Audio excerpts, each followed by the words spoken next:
Good morning, everybody in Facebook land. We are back for a good Saturday morning edition of the Update Journal we Live. Are. Hope everybody's doing well. And as usual, we'll get our shares in real quick here. And we will get rolling with our special guest that we've got on this morning. Hopefully everybody is still out hitting the woods. Actually, you know what? I have a feeling that a few people might be watching today from the woods. What do you think? I'm hoping so. Hopefully you got the sound turned down, or hopefully you got earbuds in, one or the other. I'd hate to be responsible for somebody missing a deer this morning. Actually, I wouldn't be. It's their fault if they got us turned Right, on. exactly. Let me just, one more share and I'll be good to go. Almost there? Almost. Just got to go over to here. All right, I am ready. Give me a second. Come on. There we go. There we go. On our way. Danny's had a little too much coffee this morning, folks, so please bear with us. Good morning, Tammy. Thanks for joining in. See you on the line there. Danny, you let me know when you're ready. Yep. Just got to put the link in. Hopefully everybody's here. got their Hunter's Blend coffee. Hopefully they're rocking this morning, getting ready for a good day. Alrighty. I am very close to being ready.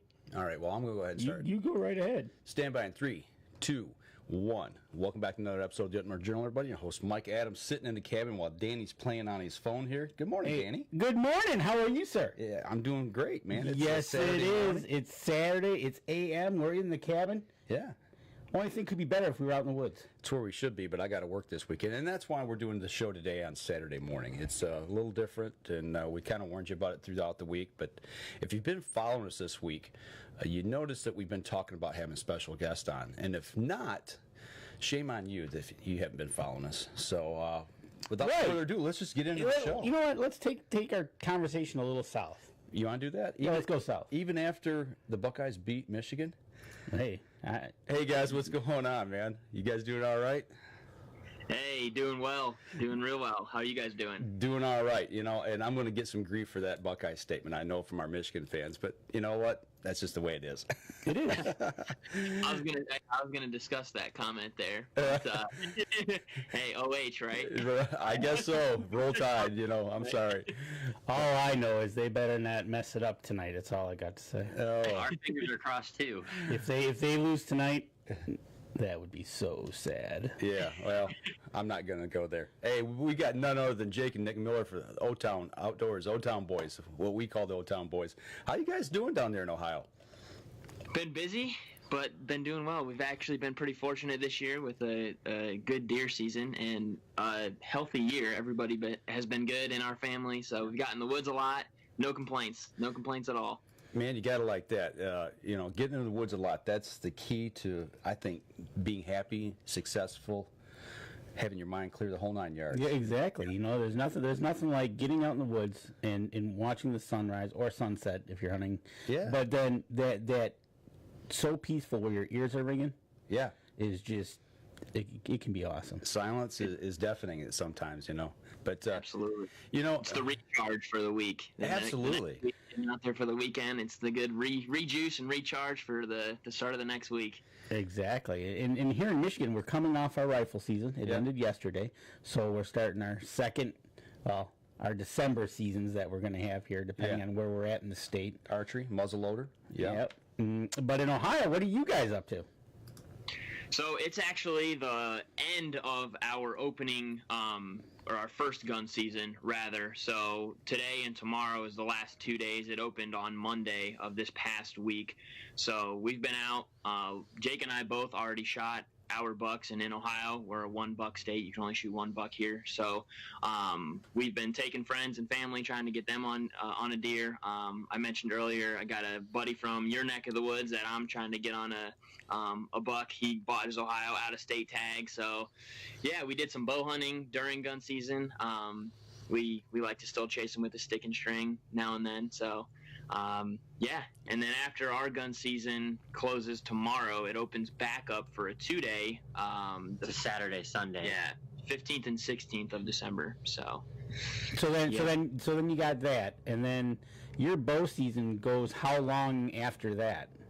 It runs into February. I think this year it's February 7th. Oh, wow. Whatever that weekend is, yeah, it goes super late. Like last year, it's pretty crazy when you start seeing bucks shedding their antlers and you're still chasing. Right, exactly. That's crazy. Yeah. February 7th, and here in Michigan, we're going to, most of the state will end in January, but we're going to have some January hunts, some urban hunts. Yeah, due to the CWD, and if they don't meet their quotas for testing deer, they're going to extend the doe season into January in a couple of the counties. So hopefully that does not happen, but we'll have to wait and see.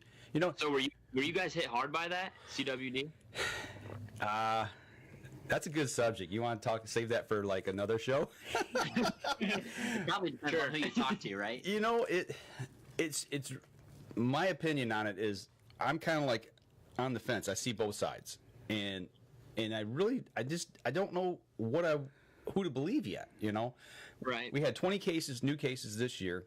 We had 52 up until that point. So, out of the grand scheme of things, you know, I say, yeah, you got 72 deer positive out of the whole state. Well, you know, I don't see the epidemic, but yet and still, is it a concern? You want the up-to-date numbers? Yeah, you got them. Dan coming in clutch. That's right. You know what? It's one of these subjects that just boggles my mind at times because they've tested for the lifetime of CWD. Right. Or is this lifetime? Is this the one? Here in Michigan. 47,257 tests. Okay. And had 97 positive. 97 positive. Okay, so it's a little higher than what I thought. Right. But, you know, when you're looking at percentages, you know, but is it a concern? Yes. So, yes, flip that into a percentage, and you get 0.002%. 0.002, so 0.002, so that's 0.2%. Right. So, I didn't know you were a math guy too, Dan. He's got a calculator. I had this conversation Thursday, okay, with a gentleman that I work with, and it was along the lines of the baiting, whether you want to bait or not bait. Right. Well, he doesn't matter because he grew up in farmland where he hunts the edge of a cornfield. Right. Right. He's like, okay, I'm hunting on the edge of a cornfield. Now, if somebody goes put bait out, what's the difference of me sitting here by a cornfield? Yeah. Right. And then I pulled out the numbers with how many were tested, and he just kind of looked at me and went, "Really?" I said, "Yep." If you listen to the DNR up here, though, the woods are on fire. Right. And So, you know. so down in Ohio, have you guys had anything of the sort, CWD cases that you know of, come up, talked about? I think the only ones that have come up in Ohio are on farms. So we haven't had I don't think they're doing testing currently. There's no ban on baiting. I don't think it's a problem as far as we know. Obviously, there's been you hear the stories and the reported cases, or maybe they're even just assumptions. But kind of just like you said, it's probably pretty minuscule right now, and a lot of it I think is just hearsay or assumption. Well, that's the thing, and what's going to happen in Ohio is because we had a case, Jackson County, which is getting close to Ohio. They're probably aware of it, and they might be doing some testing because up in the Upper Peninsula here, because Wisconsin had it, we've been doing testing all along the Wisconsin border that Michigan has. So they've been watching it is what they've been doing. Right. But it's hard to convince somebody at 0.002% we got a big problem. Right. And then down in Ohio, they can only shoot one buck, correct? Correct. How do you think that's working out for a one buck type rule for you guys? Are your doe permits pretty generous where you guys are at? Well, here's the other, and Nick, you're gonna, because you know the details of this better than I do, but there's a certain date after which you're no longer allowed to harvest does on public land. Just this year, it came into effect. It's after muzzleloader season, I believe, in Ohio. You can no longer shoot antlerless, so any doe on public land, which I think is awesome personally. And to answer your question about the only one buck, I love as well. Yeah, it's great to go out and you want to have a bunch of success, shoot a big buck every year. But I personally, I think Jake would agree, we just like seeing them too. Right. So I like that it's only one, and you're able to hopefully see a lot of bucks and good deer throughout the season. Well, and we've seen too, because I forget 7 or 8 years ago, Ohio had a 7 deer bag limit. You could shoot one antler deer and then 6 does whatever. Okay. And at that time, you could buy antlerless permits. And as of the laws this year, you can only buy antlerless permits in urban areas. So, like where 2 years ago, I might have been able to buy a buck tag, which is an either sex, and an antlerless tag, which is just for does. This year, in our area, we can't do that. Okay. So the deer numbers are definitely down, and I think it's evident based on the number of deer that we see. But you know, the DNR also puts out different stats about like this year on the opening day of gun season, our deer harvests were down like almost 9,000 deer. So, Do you think that was due to non-hunters in the woods or weather related, or do you think there's a factor as to why? That's what I was going to say. It's kind of an unknown or a gray area as to what caused that. We did have pretty inclement, rainy, not normal weather for opening day of gun season. I'm sure that had an effect. Probably. But then you get to thinking too, and I'm sure there's accurate numbers out there somewhere, and I'm maybe not the most educated on it, but is it also because our deer numbers are just down, or is it hunter numbers are down? I don't really know, but it was big number. It seems like you guys are working on that hunter's number. You're inviting friends, family, everybody to take them out. Show 'em, like you said, you had a guy you went to school with. He's from the Michigan area. You brought him down. So hunters typically are trying to bring that number back up, even though we hear that we're losing. Right. I know with my family, I take out the girls as much as I can, get them out there. Right. When you can, you do as well. Yeah, we're bringing the kids up from Indiana this next week. Yeah. Yep. Indiana's, we're bringing them. So that's a multi-state. Right. We're trying to all work on it. Right, yeah. You know, looking too at the numbers, you said they decreased permits. Did that have anything to do with maybe, I mean, you had too many deer, but did you guys see anything with like maybe overbrowsing a habitat? Were they decimating the habitat, or was it just mostly ag fields that were getting hammered and farmers getting upset? It's hard. It's hard here. I would say most of Ohio is ag country, so I don't think there's a decimation of habitat. I mean, there's crop fields every 300 yards. Yeah. So Okay. Corn or soybeans or winter wheat or rye or whatever. There's something out there for the deer to eat almost all year long. Gotcha. Well, you know, Danny alluded to a little bit, you know, you guys taking people out and stuff. The reason we want to talk a little bit about OTown and what you guys do. And this all kind of started, we met you at Columbus, wasn't it? Yep, we met him when we did the Columbus Archery Classic. Archery Classic at 3 Cabela's. years ago? Yeah, at Cabela's. And we kind of started a friendship there. But your dad came with you guys and everything. And did OTown, did that kind of like start around the family, so to speak? Yeah, it's you guys might remember us saying we've been obviously hunting our entire lives. Our dad got us into it at a very early age, which we're super appreciative and thankful for. It's molded who we are today, as cliche as that sounds. And he always toted a video camera when we were younger, and he would hunt and video. You know, a deer would be coming in. If he wasn't going to shoot it, he'd pick up the camera instead of the bow. And when we got to, I would say probably early high school age, so 15, 16, we started going together. So Jake and I were able then to hunt, you know, by ourselves, but we would go together, and one of us would video, one of us would hunt.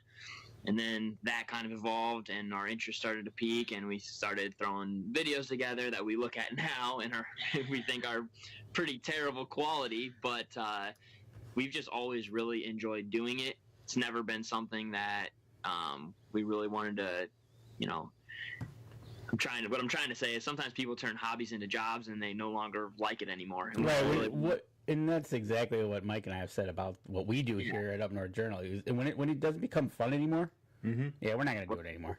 What's the point? Exactly. So we actually, to be completely honest with you, within the last couple of years, we started feeling ourselves straying away from that mindset, and we didn't like it. So we almost had like a recharge this year, and it's been super refreshing. We kind of just got back to the basics, and it's been awesome. Right, So, and besides that, besides your dad, besides you two, you also brought your sister into it as well.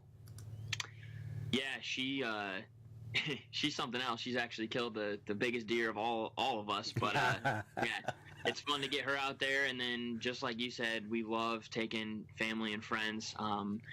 We have two really close buddies, Corey Moyer and Easton McNeil, that help us with all kinds of video stuff. And we're super close friends because of that shared passion. And then introducing people to what we do and how we do it with the filming and everything like that is super rewarding and fun also. I've learned as I'm getting older, and I think you're the same way, that I sometimes feel the most success or feel the most reward from watching other people have success. And I know you guys with your family and kids probably feel the same way. So Absolutely. Definitely. There is no doubt about it. But I tell you what, I got something to ask you. We got coming up on a break here, but when we get back, I got something to ask you about getting all three of you in the same blind at the same time. So we'll be right back after this break. All right, everybody on Facebook, hang on real quick. We're going to save this section off, and as always, we'll get your questions in if you got anything. Yeah, if you got any questions about corn, soybeans, it's for Ohio. It really is, because that's all it's down there. Oh man, he's stirring Dude, it up. I went down to Artiflex in Ohio, and I literally, that's all I saw, in parts by a soybean field. Okay. Well, all I know is they beat you guys in football. I'm just, if they get beat tonight by a bunch of engineers. Well, hey. Hopefully they don't engineer a win, you know what I'm saying? That's the scary part. Right. So, okay, hang on one second, guys. Almost there. Especially with a team that had no, what did they say? Northwestern has had no non-conference wins. That'll be sad, guys. Wait a minute. How can they have no non-conference wins? Yeah, I saw some kind of, because they you mean East wins out of any team out of the East? Right. Okay, not non-conference. Non-conference. Okay, here we go. All right, stand by in 3, 2, 1. Welcome back, everybody. Second segment of the show. We are still talking with the guys from OTown down in Ontario, Ohio. Yes, Ontario, the American version of Ontario. That's right. America. America. So, Danny, you had a question. Yeah, I did have a question, because actually, it's funny you guys mentioned that there's three of you. I was watching a Michael Waddell on Thursday night. Okay. And now you guys tell me if you've done this. You three, the two brothers and a sister, in the same blind videotaping, and somebody got something. You guys do it? I don't know. Have we? I think we've definitely all three been in the woods together at the same time. But I don't know if we've been quarantined to a ground blind. No. No? It's hard right now for her because she's at college too. So Right. Now, I know now. Not back very often, and we didn't really start hunting out of ground blinds until a couple years ago. Yeah. Oh, okay. Well, that was the comedy about this video that he had. Mm-hmm. His actually, I think he's got three boys. Okay. With one with the videotape, and the two boys, and the shot was blocked when he shot the deer. The whole nine. It was just Chaos. It was chaos in the blind, but he loved it because he was seeing his kids Have fun. And I was just wondering, I bet you your dad just, when you come back with whatever videos you've gotten, just enjoys watching them immensely. That's the first thing he wants to do is pull that up on the TV. Let's watch that. Yeah. Well, that is cool. That's we'll cool. have to put that on our list though. When she graduates, make it a point to get a film together of us three cramming in a ground blind and trying to shoot something in the process. You know what? It was pretty funny because you could see the brotherly rivalry within the blind happening, with the older brother helping I think it was the middle brother or vice, whatever it was. But I'm sure with you guys in there, it would be pretty awesome. Yeah, we would have fun, I'm sure. Well, back in the first segment, you guys were talking about your deer season, and I actually got some photos here of you guys out there in the blind. So, who scored first this season? So I scored first this year. There's a full video on YouTube. Actually, it was a crazy day, November 10th. Just hunting a piece of private land that we don't own, we don't lease, just a situation where we talked to the landowner, gained permission, and we had been there a few times earlier in the year, had some good hunts, but in this particular situation, if you're a hunter and you're listening, there was a hot doe in estrus in that wood lot, and it had every deer on their feet. It was just one of those mornings.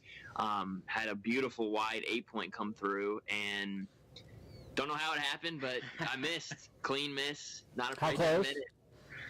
25, and I think I shot just under him. It's weird. He was dogging a doe, and he got to my shooting lane, and as soon as I was stopping him, he takes off running, and he kind of, how they compress their legs when they're getting ready to run, and I don't know what happened, but I'm clean missed.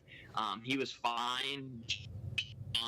10 minutes later from his stand, he was hunting the same woodlot. So about 5 or 10 minutes after that, had a different buck following that same doe's trail come right to the base of my tree, 5 or less yards. So Dad was videoing me, which was fun. I had Dad there along with me.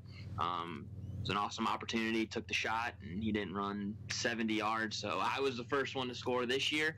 I was super thankful and blessed to get the job done, get some meat in the freezer. So how much kidding does Jake give somebody that misses? I've had my fair share of bad luck. So I don't know if we want to go down that road. Did you know this deer was on the property? Actually, we had one trail cam picture of him from about 2 weeks prior. The lay of the land, it's a river bottom that butts up to a cut bean field and a cut corn field. So as you can imagine, it's just a perfect transition line. And we had a few different pretty solid bucks on camera.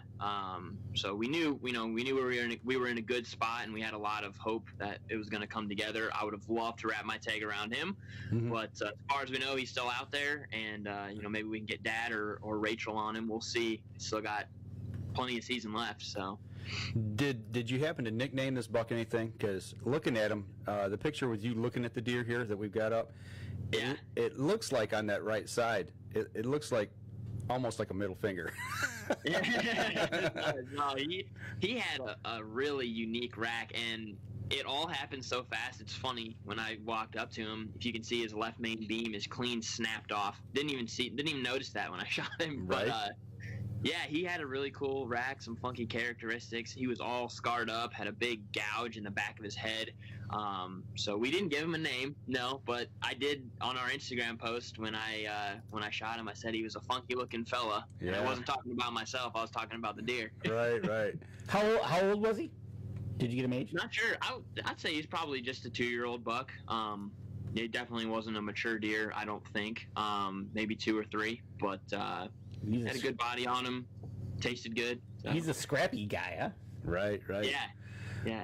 Which is a lot like me.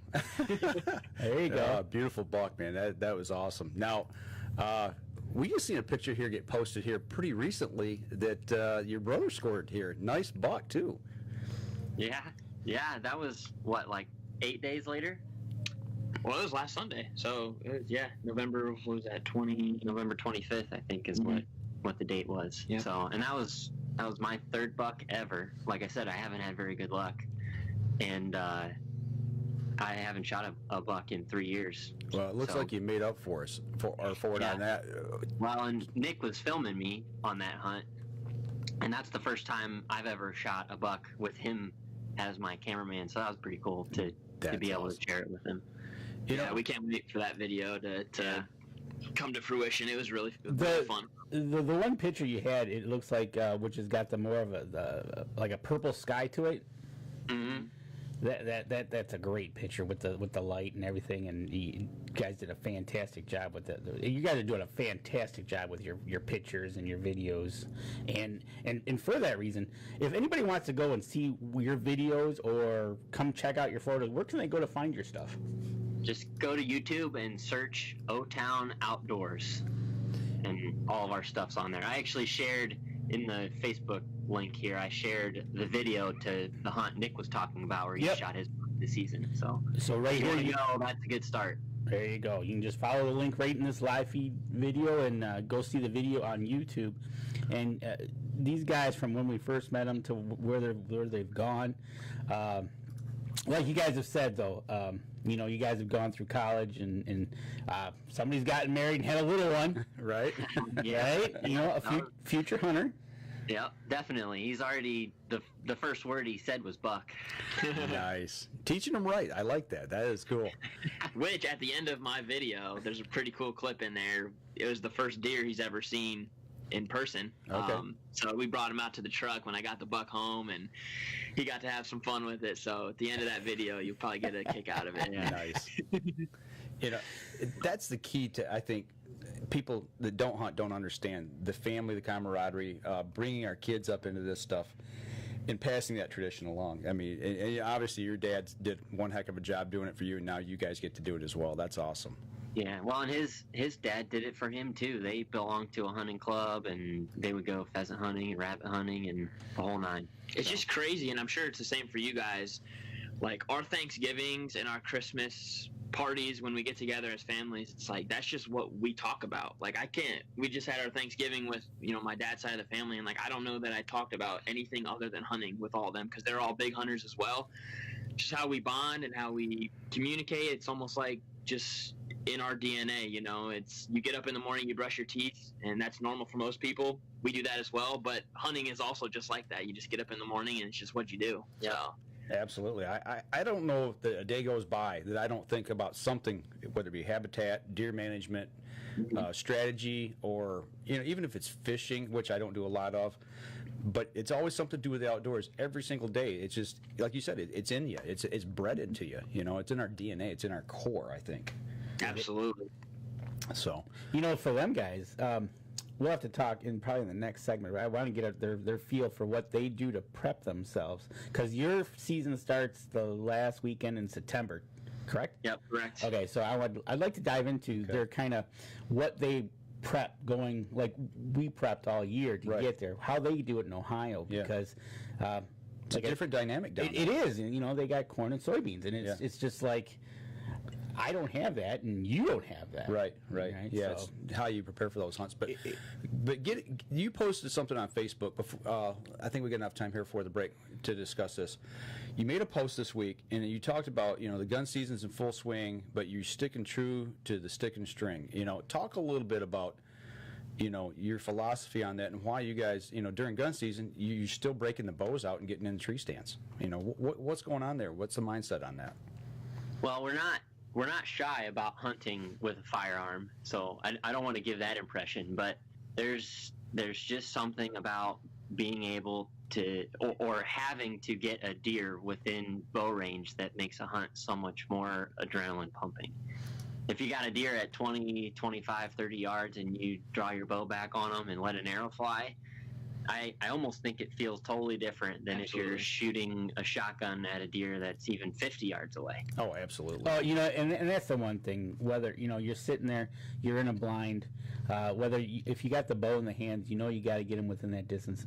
Unopposed to like a gun, you see them at 75, 100 yards. It's like, okay, right. Let's take them out. But you're so right. And then all the more movement you have to do with a bow if you're up a tree and all the clothes you got on, and absolutely, I totally agree with you on the bow hunting aspect being more in tune, really. In the picture you guys showed too, I mean, it's rifle season because there's your bow, you're getting ready to pull it up as you guys are going up, and you've got hunter's orange on. So you got to wear hunter's orange during rifle season. So, but you're still using the bow. I mean, that to me is a telltale sign that. It even makes it even a little more harder. I think that orange just sticks out so much. It makes it tougher to get out. It's that in the deer prism of eye perspective, it's that bright spot up in a tree. Right. And like my brother says, he makes a comment on our Facebook, when you're talking the stories, the missed ones are the best. Oh, yeah. There you go. And I think it's where we learn the most. You learn what didn't work, or, man, I screwed that up. I shouldn't have done that. Do you take a lot of that internally, and do you switch things and make sure that those things don't happen again? How do you internalize those things when you make a mistake? Well, like Nick's missed from this season, it's so hard to pinpoint exactly what went wrong. You just kind of have to chalk it up as we'll get them next time kind of thing. And you just. Well, and at the end of the day, yeah, I think it's important to always, success or not, to find something that you can learn from. Absolutely pull something. But at the end of the day, it's a deer, right? They're wild animals, and there's some things that it's just, you could be as prepared as possible. You shooting your bow every day, think you're ready to go, and they're a wild animal, and something could happen, and it doesn't work out. So that's why we love it, I think, though. You know? Right, and you learn from others' mistakes. Like, for instance, my brother not wearing a pair of gloves when you're out shotgun hunting. What a pair of gloves, you typically don't wear them. Right. But when you're wearing them, what happens? Right. Yeah. He could explain the rest of that story. We'll have him on to talk about that one day. It's a good story. Okay. All right. Oh, that's good stuff. I tell you what, we're bumping up here on our second break. Let's step outside. We take our next break. When we come back, we'll continue the conversation. We'll be right back after this. Awesome. Okay. Anybody got any questions? Make sure you get them in now. Here we got 2 more segments so we can ask a few questions to the guys. And we save this off. All right. Can't remember which keyboard I'm using here. They got that Ohio thing going with the Dan does the same thing with his. You notice the shot with the deer in the back. Oh yeah, well that's because it's Ohio and big bucks. Right. yeah, we like the deer on the wall in the background. That's good. All righty, B. Save this one, and we will get going with the next one. All right, Dan, you ready? Yep. All right. Here we go. Stand by. 3, 2, 1.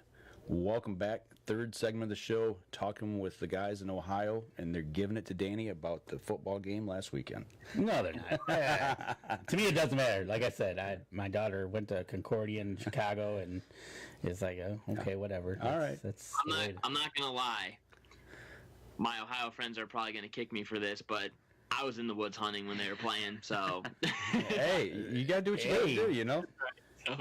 It's I've been in the woods, you know, hunting many times, and actually I'll turn the phone on and get a stream going, turn the volume down, but I'll sit and watch, you know, and it's probably cost me a few deer.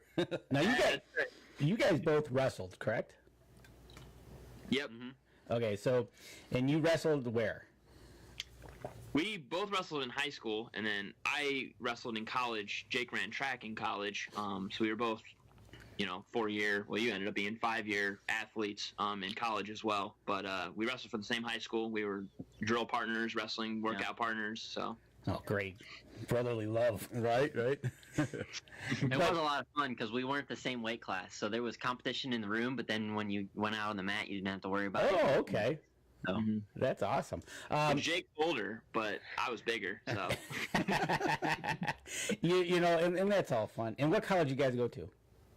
I went to the University of Mount Union, which is in Alliance, Ohio. It's on the eastern side of the state. And I went to the University of Findlay, which is just south of Toledo, closer to you Michigan folks. Okay. There you go. See? Yeah, my son's down in Lima right now, so he's going to University of Northwestern Ohio. Yeah, okay. So not too far from you guys, I don't think. Not at all. Not very far. No. Okay. That's the thing. And you guys worked out together and prepped together for high school wrestling, and then how do you guys do it? Because your season ends really late in February. So when you guys, let's say your season's all done, do you guys continue to shoot your bows during that time, or do you start to say, okay, what are we going to do for next hunting season? I know you got turkey in there in the spring. What's your game plan coming out of, let's say, February 10th, when everything's all done and said? What do you guys do? How do you prep for next season down there? Well, just like for most diehard hunters, it definitely never ends. It's just one thing right into the next. So as soon as deer season ends, we're looking for sheds that very next week, trying to pick up any sign of life, I guess you could say, from a buck that might have made it through the season. And we'll do that, all the way really into spring. And we're also scouting for turkeys while we're doing that too. Multitasking. So, when is your turkey season? The middle of April. Okay. April 16th. All right, so you start off shed hunting. You continuing to shoot the bows, or those take a little hiatus? I think it does. I don't want to say we put it to the side because it is very important, and we still do shoot, but definitely not as much as summer, right, leading up to bow season. We do take a little break, kind of recharge, refresh. So. Well, looking back at your turkey season, you're talking about in the spring. We had a picture here I'm trying to find actually, one of you with a bird this year. Talk a little bit about that and how you guys roll through turkeys. I mean, what's the tactic down there in Ohio? I've hunted one time, and it was in the southwestern part or southeastern part of the state, and it was nothing but hills and hollers and ravines. And the picture I got up is, I'm looking at a hayfield. I've never seen a hayfield where we were at. There's nothing flat enough to put hay on. Yeah. We're hunting in central Ohio, so you get a little bit of rolling hills, but a lot of flatter farmland. Mm-hmm.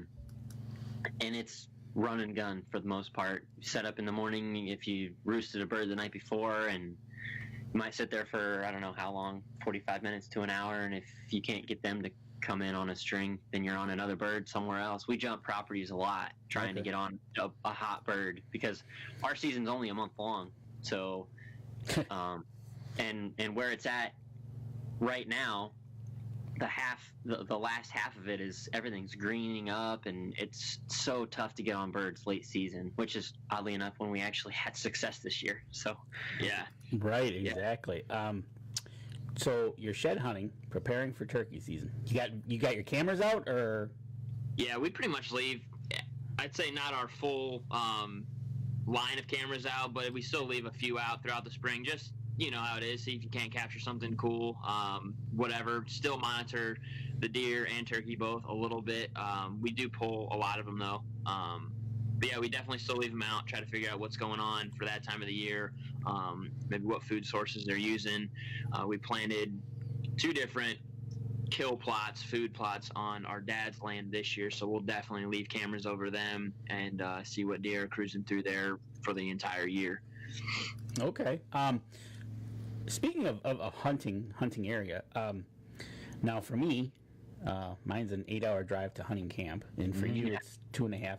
Yep. 3 hours, depending on weather. You guys, vicinity of your hunting areas within X amount of miles? So, I was in the stand this morning hunting, and I climbed out at 9:20, and I was walking in our door at 9:25. And I guess, yeah.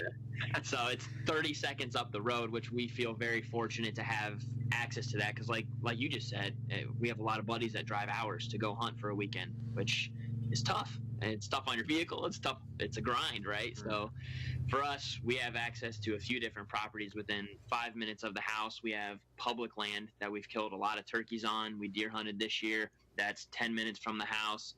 So we're very fortunate when it comes to the land that we hunt and have access to. Okay, so with that being said, as you get into the summer months of checking out what crops have been plotted and seeing how your plots that you've planted are done, are you out there on summer evenings just cruising the roads, scouting the fields with binoculars? Oh man, all the time. Yeah, any free time, we're absolutely doing that. It makes it nice too. You hit on food plots. We can just drive our tractor right up the road.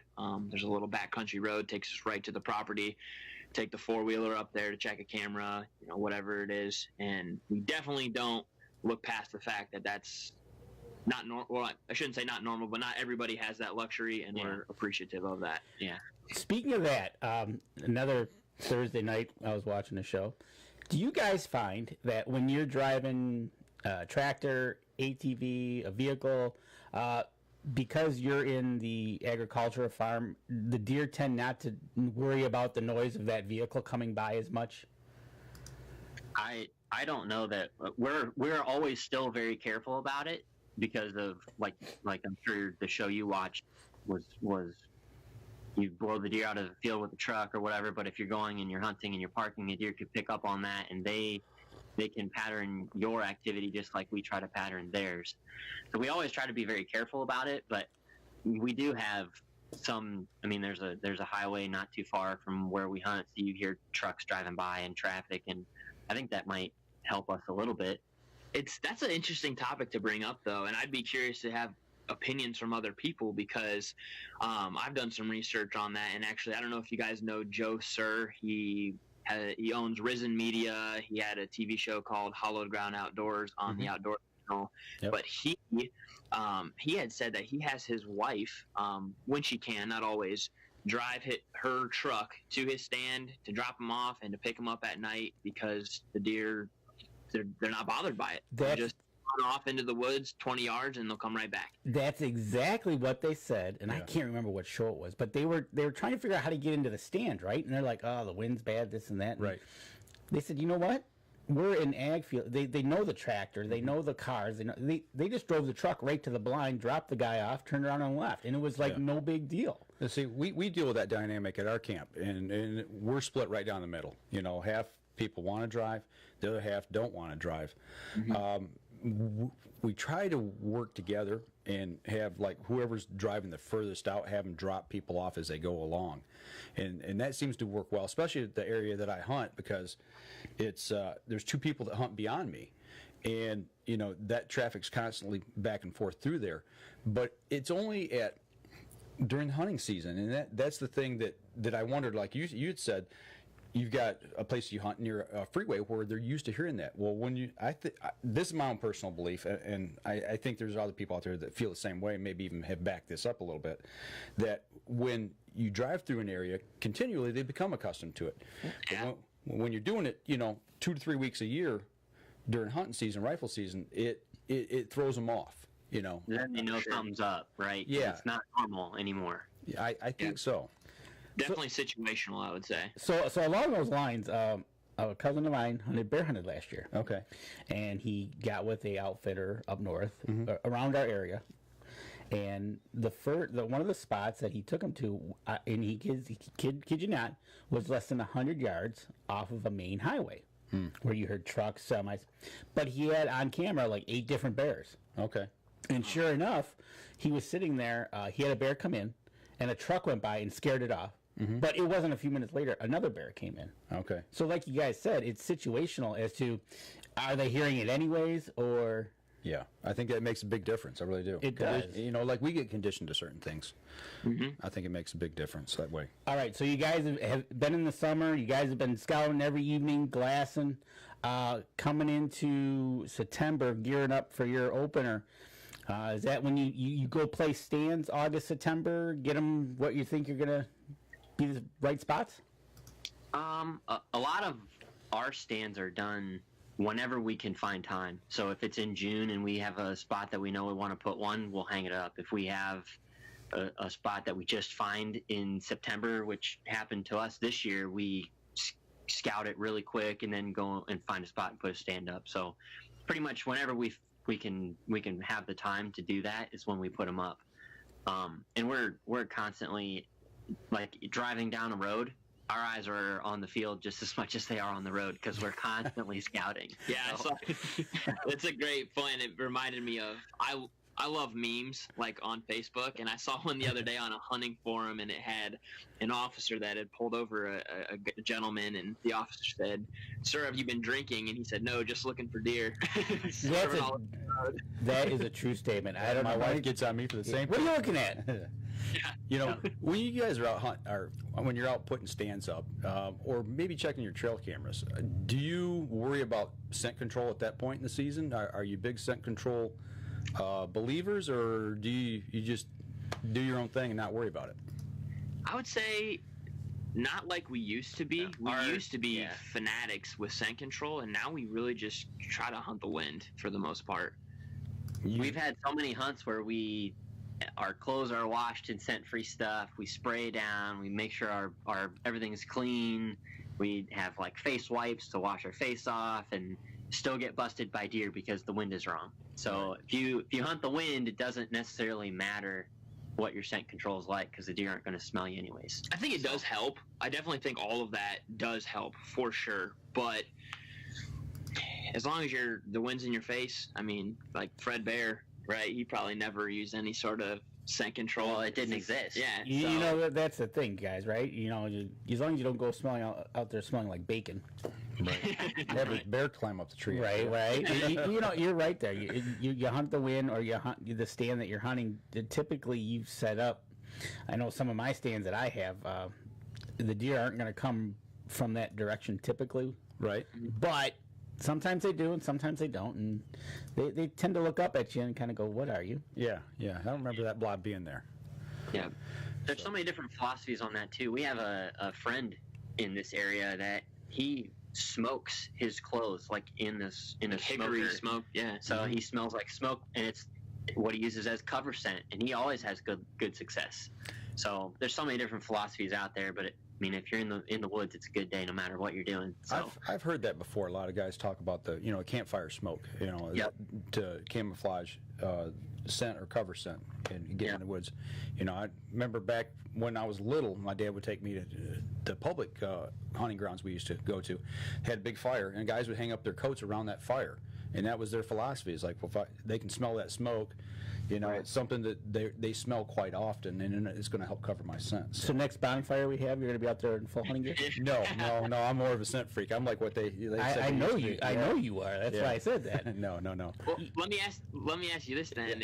I don't know if you guys. Obviously, there's so many products out there. I've been having a lot of interest and wanting to know more and learn more about ozonics, because we do hunt a spot on our dad's land. It's a big pine grove, and we have food plots carved out into it. Okay. And the wind in there specifically swirls like you can't really hunt the wind there. No matter what the wind is, even if it's perfect, it ends up swirling and we get busted. So I've been looking into that, or like the scent crusher bags, anything that is going to help a little bit.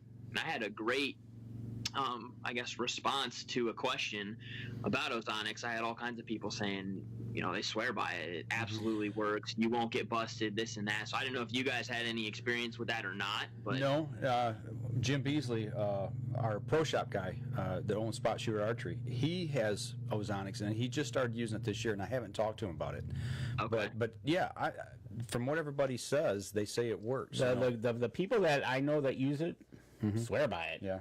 Just like Scent Crusher. It's they crush their scent in the bags, and they swear by it. Yeah. And it's one of those things. Yeah, it's one of those good things. It's one of those things about the hunting community too. You put out the question, right? Yeah. And hey, everybody answers. You'll get it from A to Z on what the opinion is. Right. Yeah. Some guys swear by lighting up a pipe out there, smoking a stogie. Yeah. I just light up a cigarette.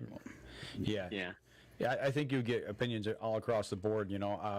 I guess the way I look at it is I try to control as much as I can, and then I try to use nature to my advantage. Like you guys said, you play the wind. I mean, I think that's the smartest thing anybody can do when it comes to hunting. Is play the wind. Don't hunt to where you're shooting game downwind. I mean, like you guys said, you get busted. It's just that's the nature of the game. So yeah. Well, and that's one thing for us when you have to hunt the wind. And you're constantly thinking about that, you've got to know way more about your deer and how they use your land than you ever would if you didn't worry about the wind. You got to know where they're going to come from, where they're likely to bed or go to bed, how they're going to use different terrain features. And so I think in the end, thinking about how to hunt the wind makes you a better hunter in the long run. Yeah, you got to know more. You're forced to. Yep. Absolutely. The lay of the land, like you were saying, the pine grove, there's places where you might be hunting a saddle. Which way are you hunting? Which way do the deer move up that saddle? Or do they cut down through the ravine? And how does the wind flow over that? And how does it affect you? But we just got Matt Howard, who's actually from Ohio, a friend of ours, said that him and his daughter used the system this year, and he said it was incredible. So, cool. Well, thank you, Matt, for that input. And that's on my Christmas list now. Yeah, there you go. See, and that's the thing, right? Another thing besides ozonics, that's when you're in the stand. But when we come back from a break, I got a question about getting into your stand. All right. Let's step outside real quick. We'll take our last break. We come back. We'll continue the conversation. We'll be right back after this. Thanks, Matt. That helps, man. That's what they're asking, getting some feedback. So, Matt, if you got any further explanation on that, maybe how it was incredible, if you could type that in the comment line, just so we can get a little more feedback for them. And then we got a question for them. All right, we got a question for him. Okay. Actually, it was replied to by Kyle Gordon, but we'll let them answer as well. Okay. Alrighty. Ready, Dan? I'm ready. Okay, here we go. Stand by. 3, 2, 1. Welcome back. Last segment of the show. Man, this has been great talk today. I mean, we're covering everything. And, even though they're Buckeyes, we have a commonality together. I mean, we can talk about something that brings us close together. So I'm just giving you guys a hard time, man. Yeah, Jake's right, though. Deer hunting trumps all the differences. So. Absolutely. It's all good stuff. But you said we had a question from one of our people watching. But when we went into the break, we talked about ozonics. The question I have is, besides that, do you also look at entrance into your stand depending on that day's wind? Yes, for the most part. That's one of the things that we like best, and actually it was strategic in how we built the food plot that we talked about hunting in that pine grove. Normally during hunting season, this year's been a little weird, but normally you'll get westerly or northwest winds, and so we strategically designed our access route into hunt that food plot so that we would walk straight into the wind the whole way. So it's definitely something we consider, but I mean, a lot of it too is just where we have access to the properties, because here in Ohio, you're hunting 40, 50 acres, and you might only have one way to get into that property without going on someone else's land. So I would say on the along the lines of access, we're probably more worried about being quiet. And we started using, and this might sound contradictory at first, but we started using headlamps again this year to walk in. We used to just walk in the dark. We noticed it was just obviously louder, you can't see, and we got to thinking, we at first were like, headlamps, the deer are going to see it. Well, if you're going to be walking past a deer and you're using a headlamp and that spooks it, if it was close enough to see that headlamp that's looking at the ground, it was going to run anyway, right, from you walking past it. So we've started using, a red headlamp again to walk into the woods and really take our time, and virtually, I feel like, undetected when we're doing that, using that system. So. And the thought process behind that is just like a deer in the headlights of a car will stand there because all it sees is the light. It doesn't know what's behind that light source, so it's not necessarily scared of it. It's the same thing with the headlamp. If you're walking in and you've got a headlamp on, they can't see your human outline. They just see the light, and it's just something that they might pause and look at it, but it doesn't cause them alarm. So if you're on the line about, or on the fence about that, I would recommend using it. That's right. The property I shot my buck on, we walked 10 yards up on a doe. She never even ran. She just kind of walked off. She was clueless. No idea what was going on. So. Okay, I'll go agree with that, because walking in a few years back, I walked to my blind. I had a box blind, and I could hear something to my left, and I was carrying the flashlight. And then when I got to the back of the blind to get in, I just said, okay, I can hear it to my left. And literally just picked the flashlight up, and there had been a fallen tree there, and she was just feeding away and really could care less. She looked at me, but you're right, guys. She probably just saw the light, but not what was holding the light. Yep. More out of we curiosity. might be wrong. I don't know. Maybe there's no one out there that is concerned about that. We used to be. Headlamp, the deer are going to see that, Yeah. What are you doing? And we just walk into the pitch black, but we've gone back to that, and it's worked great. So. We got tired of breaking twigs and tripping over stumps. Have you guys ever, let's say, raked or mowed a path to your stands? Yeah, so not to keep turning back to the food plots that we hunt, but yeah, it's as wide as a truck. We could drive our truck back to it if we get a deer, and it's mowed, raked out. I can't even hear myself walking. I mean, we've walked up on deer in the food plot that are already out feeding and undetected. So well, and we did the same thing one year for a turkey. We knew exactly the tree this bird was roosted in, and we went in the middle of the day when we knew that bird was off somewhere else and with rakes and shovels, and we raked probably 150-yard long path. We went to the woods to try to get underneath that roost tree so we could get close to the bird. We ended up killing him. Yeah. So it worked. Yeah. No, I've done the same thing. Maybe rake a few leaves out of the way, clear the sticks out of the path on my entry. In one spot, I even took a weed whip during the middle of summer and knocked the weeds down, so I could get through it quiet. So to answer your question, yeah, we're all about access. Okay. I think it's amazing how much you can get away with. Like, you can walk up on a bedded deer within 40 or 50 yards if you're Or less. smart about it. So right. yeah, we're blessed. Have you ever stalked on a deer in a cornfield or in a field and gotten? Why I ask this is I just saw Greg Miller, the Wisconsin Greg Miller. Yeah, he was able to get within 5 yards of a pretty nice sized buck in Dakota. I think it was South Dakota he was at, and that was the closest he ever gotten. Have you guys ever done that? I don't know if we have stalked it. I don't think we have. We've been 5 yards from a deer before, but we've never stalked up to them. They've always come in on us. Okay. Well, last year at ATA there was a video. It was at ATA last year, I think, wasn't it, or was it 2 years ago, where they were out west somewhere, and the guys, you seen a rack laying in a field, and it was of a mule deer, and the hunter, he's like sneaking. I'm like, why is he sneaking up to this shed? And he reaches up and he touches it, and this monster muley stands up. He actually he crawled and stealth stalked up to that buck, and just touched his antler, just to make him jump up. I'd be afraid the thing would have stomped me or something, No, I remember seeing that video. Yeah. I know exactly the one you're talking about. That was pretty. That's unbelievable. All right, guys, we got a question for you. Austin Pridemore. You guys are not shotgun anymore, right? It's still a shotgun season. We aren't allowed to use rifles unless they're straight wall cartridges. So that's like a 357 or a 44 mag or a 450 Bushmaster. We can't use like a 30-06 or any of those normal deer hunting rifles. And that's just been changed within the last, I think, 2 years. Have you guys tried it? Mm-mm. We Nope. have not. Okay. I have a 357 revolver that I want to take out, but I haven't worked up the nerve to actually do it yet. So I've killed one deer with a pistol, a 44 mag, and at about 30 yards. You want to talk? It gets your blood pumping. It's exciting. You give it a shot one time.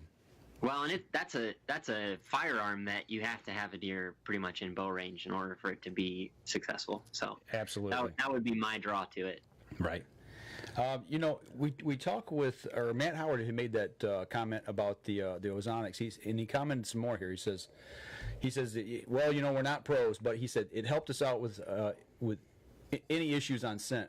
He said both of them forgot and put on scented deodorant on that morning, and one of his coats was washed with regular laundry detergent. He said the system just totally masked us both. So, That's awesome. And they use the HR 300. yeah, the model HR 300. So there you go. Thank you, Matt, for all the info. That's definitely probably going to be getting one within the next couple months. So. And then we got Charles Byram tuning in. He's from Iowa. Dane Anderson, he's from Wisconsin. So we're hitting all the Great Lakes. Yeah, that's good. All the Great Lakes people, or the Midwest, that's good stuff. So Those are the states that matter, right? that's right. That's where deer hunting is bred into us, so to speak. It's primal. right. So The heart. nothing to. You know what? You said the heart. I've got to show this picture. Jake knows which one I'm talking about. Who shot this one? Who shot this? And I want to know the story behind this. And that'd be Nick's deer again. He heart shot the buck that he killed this year. Oh, that's from this year's buck. Okay, from the So one that had I the missed little one crooked. 10 minutes before, and then I heart shot the next one. I guess I'll use that as a makeup for it, I guess. Well, you were probably about 3.5 inches low on the first buck, adjusted, and put it through the bottom of the heart. Right. That's a heck I of a guess job. we'll go with that. Hey, it sounds good, right?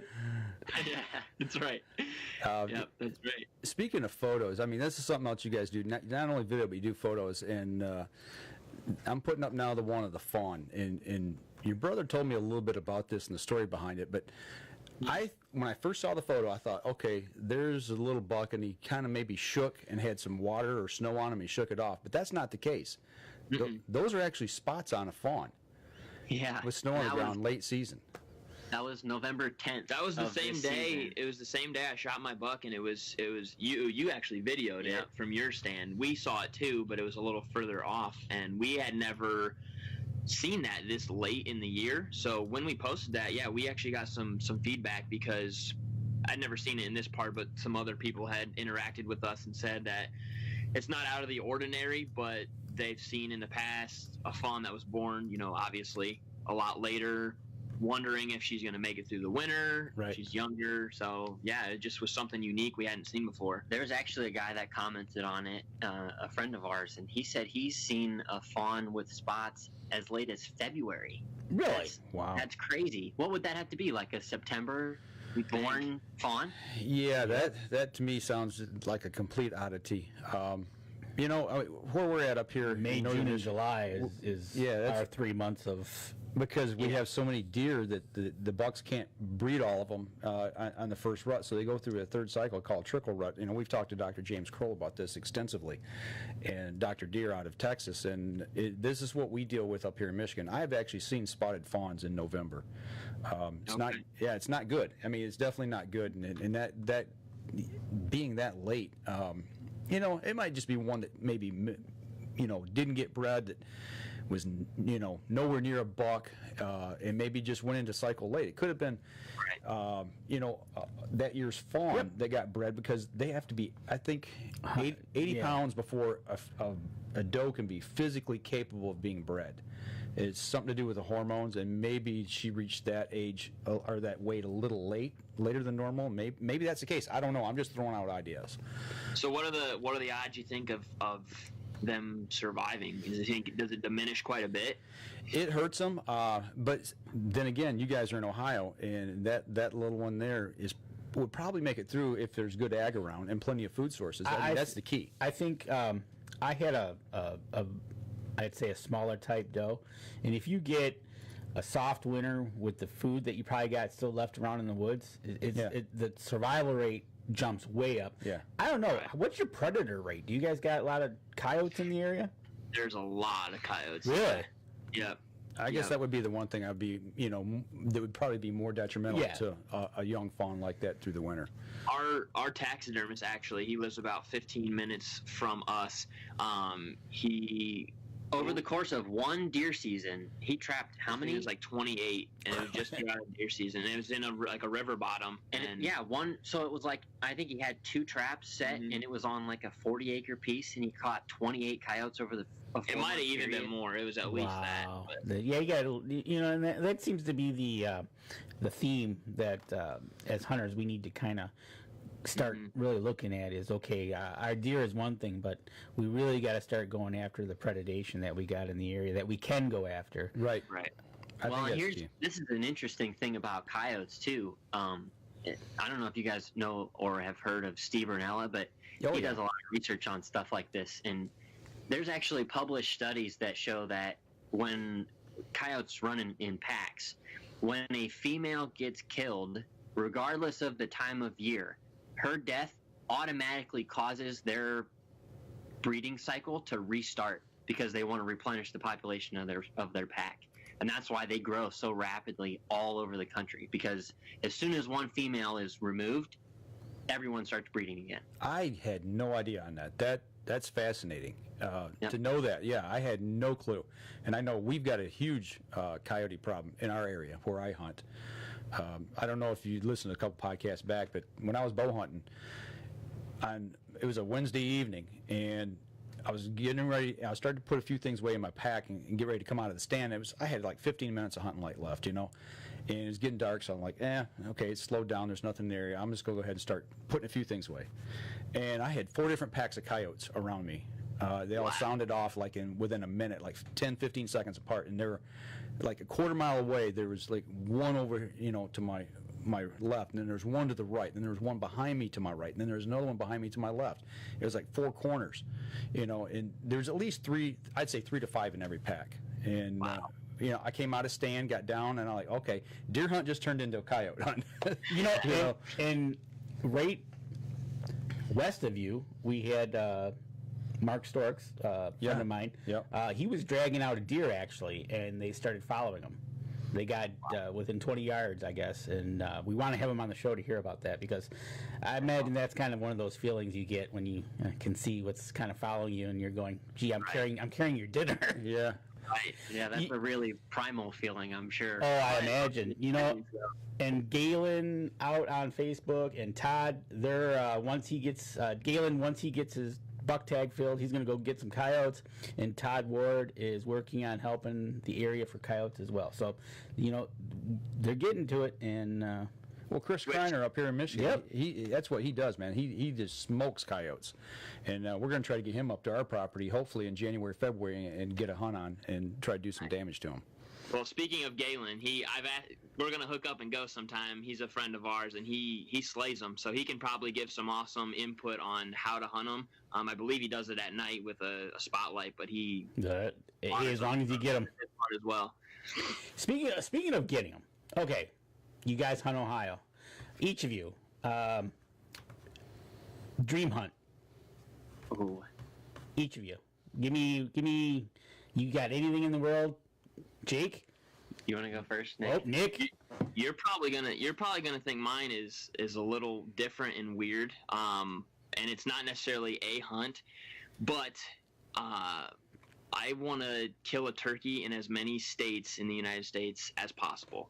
I like turkey hunting way more than deer hunting, which surprises a lot of people, but I do. I don't know what it is. And I want to make it a point to kill a turkey in as many states as I can. So that's my dream as far as a dream hunt goes. So he's going to have an RV with the United States on the back with turkey kills and eat whatever the states off. Right? That's a great goal, though, man. But you know what? And I bet you it goes back to turkey is one of the animals that you interact with so much. Yeah. I'm just fascinated by everything about them, the way to hunt them. It just fascinates me. Easton, and if you watch our stuff, you know Easton very well, but we went to Kentucky last year, first out-of-state turkey hunt, and it was an absolute blast. We're going back again this year. Jake's coming this year. We're making plans to go to Wisconsin this year as well. So, yeah, I just want to check off as many as I can, and that would be my dream. I think yours is probably going to be a little different. But all right, Jake, let's hear it.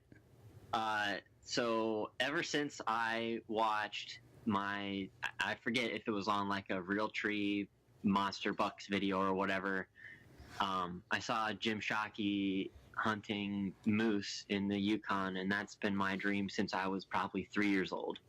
So at some point, I'm going to float plane up there across those lakes and go and chase moose. I don't care if it's with a bow or with a rifle. It doesn't matter to me, but I just want to go and see that country.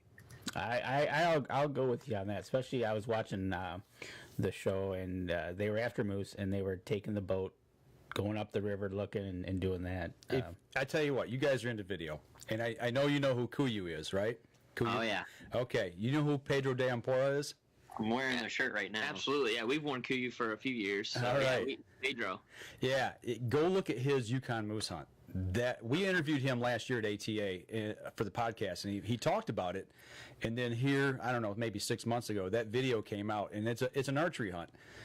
Simply incredible. Just go check that out. Anybody that's listening to the podcast or watching the live stream, go to Kuyu's page and look up Pedro de Ampora and look at some of the hunts that guy does. Right. It's incredible. So now we know what their hunt of a lifetime is, or hunts. Yeah.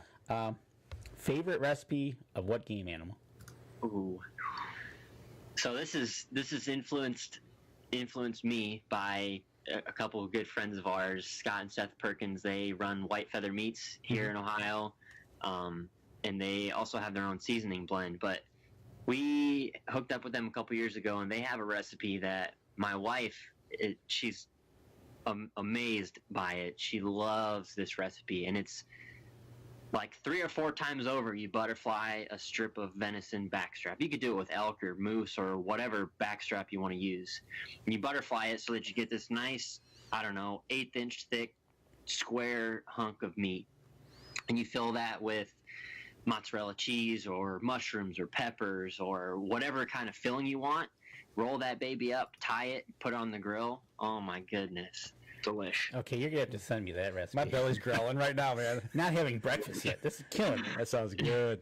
All I'm right, gonna go all with right. that as well because I hadn't had it until Jake and Scott and Seth introduced it to me, and yeah, it's a game changer. For So, sure. so rolled up backstrap with some filling That's Yep. nice. on the grill.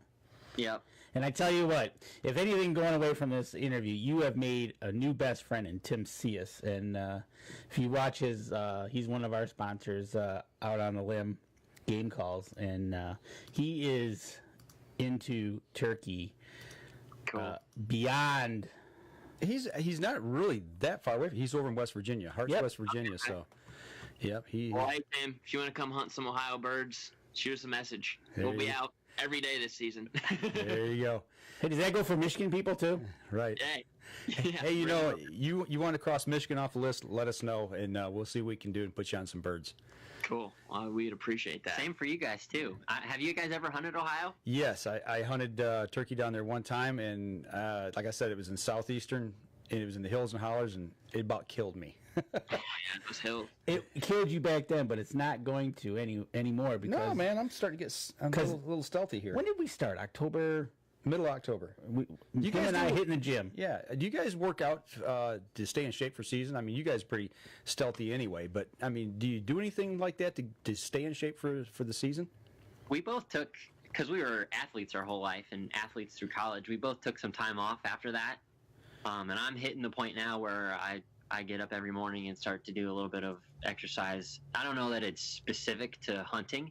I just want to be able to throw my kid in the pool and walk or run a couple miles if I need to or Right. whatever. So I think it's important, you know. I mean, you're pulling a deer out, you know, for the guys who had to drag deer out or whatever, climbing tree stands. I mean, it just makes common sense to stay in shape, and that's what I'm trying to get back to. You know, Nothing wrong with that. well, before- And just so you know, Seth Perkins chimed in on the feed, and it says that backstrap recipe is on the YouTube channel. So I'm going to get him to try to post the link to that okay, video. all right. I think It's he on just there. did. He just posted it. So. Oh, there we go. Well, there's a couple picks I want to talk about real quick before we let you go. We're running a little over, but that's all right here. I'm gonna put this one up right now. You guys are carving up a deer in the pole barn. Yeah. Talk a little bit about why you guys process your own meat. Well, that was our buck, the buck that I shot just a week ago. And Nick's good family friend, Corey Moyer, and his whole family, they've got a pole barn and they've got a little walk-in cooler, and they have everything you need to process your own game. Okay. I just Oh, think that's awesome. if you're already doing it to the point where you're hunting to feed your family, being able to cut the steaks yourself, put them on the grill, and then eat that from start to finish is you and that animal. And I don't even know how to describe it, but there's something about that just it makes Right. me tick. It's Which on rewarding, that- very rewarding. Absolutely. It adds to it completes the process, Yeah. I think. All right, who's wearing their hunting bibs while processing a deer? That was me, actually. I had just shot that buck, so I didn't care about smelling like deer. Nice. Well, I tell you, the next picture I'm gonna put up is the one with one of you guys walking over a hill with American flag. And there was an American flag in the last photo too. I got to imagine that obviously there's something patriotic that's born and bred into you guys. I think there's something patriotic born and bred into the style of hunting that we get to enjoy in this country. I mean, we have the best wild game, wild resource management system in the world. That's why we can hunt whitetail and elk and mule deer and pronghorn and turkey. And I mean, there's nowhere else in the world that has a system set up to manage population and to manage habitat like we do. So if you're a hunter in the United States, it's generations old. That history and that heritage is part of you. You know, we're all here because our ancestors were great hunters. Otherwise, we wouldn't be alive. We wouldn't be here because they wouldn't have survived. So There you go. I think you're right. But I couldn't have said any better than what you just said. I mean, what better place to hunt than here in the United States? I mean, we do have the best game management system there is. And I can't even add to that. That's just a great statement. So before we let you go, how can people find your videos? Where can they find you, on social media? Go ahead and give out a shout out to all your web pages. So all social media is just at OTown Outdoors. You'll find it easy. YouTube the same. We're on Instagram, Facebook, and Twitter, and we're active on there all the time, posting updates of us in the field. We take a lot of pride in the content that we produce. As content consumers, we like to look at and we appreciate high quality, well thought out, creative content. So that's what we also want to put out there, and we feel like we take a lot of time to do that. So you can expect to see that on all of our channels. And if you guys ever had any questions, we like interacting. We definitely don't look at ourselves as, that we know everything. We want to learn just like everybody else, and we're always welcoming people to communicate with us, and we'll talk to you and discuss hunting or other topics all day long. So feel free to reach out to us. And I gotta agree. If we're not learning something, then it's not worth it. You're never too old to learn anything. Yeah, exactly. Never too old.